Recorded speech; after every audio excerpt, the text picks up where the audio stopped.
5 اگست 2012 کو گیل کریٹر میں اپنے پہیے لگانے کے 4000 مریخ دن بعد ناسا کا کیوریوسٹی روور دلچسپ سائنس چلانے میں مصروف ہے۔ روور نے حال ہی میں اپنا 29واں نمونہ ڈرل کیا ہے اور پھر تفصیلی تجربہ کے لیے چٹان کو اپنے پیٹ میں ڈال دیا، اس بات کا مطالعہ کرنے کے لیے کہ آیا قدیم مریخ میں مائکروبیل زندگی کو سہارا دینے کے لیے حالات موجود تھے۔ روور بتدریج 3 میل لمبے یعنی 5 کلومیٹر لمبے ماؤنٹ شارپی بنیاد پر چڑھ رہا ہے، جس کی پرتیں مریخ کی تاریخ کے مختلف ادوار میں بنی ہیں اور ایک ریکارڈ پیش کرتی ہیں۔ وقت کے ساتھ ساتھ کرۂ ارض کے آب و ہوا میں تبدیلی کیسے آئی؟ تازہ ترین نمونہ ایک ہدف سے اکٹھا کیا گیا جس کا نام سیکویا ہے۔ مشن کے تمام موجودہ سائنس کے اہداف کیلیفورنیا کے سیرا نیواڈا کے مقامات کے نام پر رکھے گئے ہیں۔ سائنسدانوں کو ایک امید ہے کہ یہ نمونہ اس بارے میں مزید انکشاف کرے گا کہ کس طرح مریخ کی آب و ہوا اور رہائش پذیر کا ارتقاء ہوا، کیونکہ یہ خط سلفیٹ معدنیات سے مالا مال ہوا جو ممکنہ طور پر نمکین پانی میں بنتا ہے، جو کہ اربوں سال پہلے مریخ کے خشک ہونے کے بعد بخارات بننا شروع ہوا تھا۔ آخرکار مریخ کا مائع پانی اچھے کے لیے غائب ہو گیا۔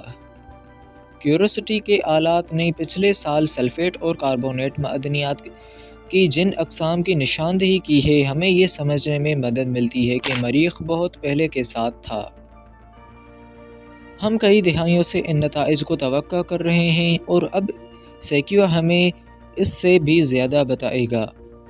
کیوریوسٹی کے پروجیکٹ سائنسدان ایشون واساڈا نے کہا، جنوبی کیلیفورنیا میں ناسا کی جیٹ پروپلشن لیبارٹری جو اس مشن کی قیادت کرتی ہے، مریخ کی قدیم آب و ہوا کے سراغوں کو سمجھنے کے لیے جاسوسی کام کی ضرورت ہوتی ہے۔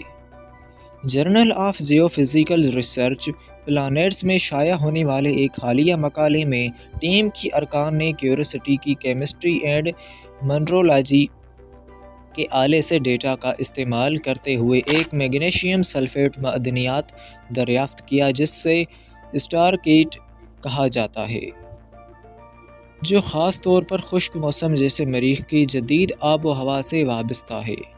ٹیم کا خیال ہے کہ سلفیٹ معدنیات کے بعد سب سے پہلے نمکین پانی میں بننے کے بعد جو اربوں سال پہلے بخارات بن رہے تھے، یہ معدنیات اسٹارکیٹ میں تبدیل ہو گئے۔ کیونکہ آب و ہوا اپنی موجودہ حالت میں خشک ہوتی رہی، اس طرح کے نتائج سائنسدانوں کی سمجھ کو بہتر بناتے ہیں کہ آج کا مریخ کیسے وجود میں آیا۔ 2012 سے دھول اور تابکاری میں نہانے والے ٹھنڈ ماحول سے تقریباً 20 میل یعنی 32 کلومیٹر کا سفر طے کرنے والے کیوریوسٹی مضبوط ہے۔ انجینئرز فی الحال روور کی مرکزی یعنی آنکھوں میں کسی سے ایک مسئلے کو حل کرنے کے لیے کام کر رہے ہیں۔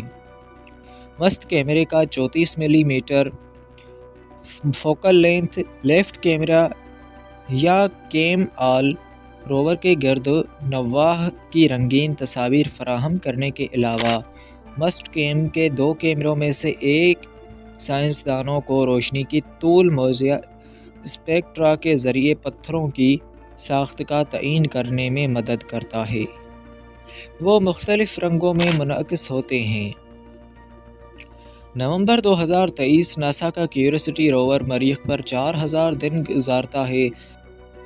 ناسا کے کیوریوسٹی مارس روور نے اپنے سیاہ اور سفید نیویگیشن کیمروں یا نیو کیمز کا استعمال کرتے ہوئے اس 360 ڈگری پینوراما کو اس مقام پر کیپچر کیا جہاں اس نے ایک چٹان سے نمونہ اکٹھا کیا جس کا نام سیکویا ہے۔ مشن کی ٹیم اس بات کو یقینی بنا رہی ہے کہ روبوٹک سائنسدان اب اپنے چوتھے توسیع مشن میں اپنے 11 سالہ سفر سے ٹوٹ پھوٹ کے باوجود مضبوط رہے۔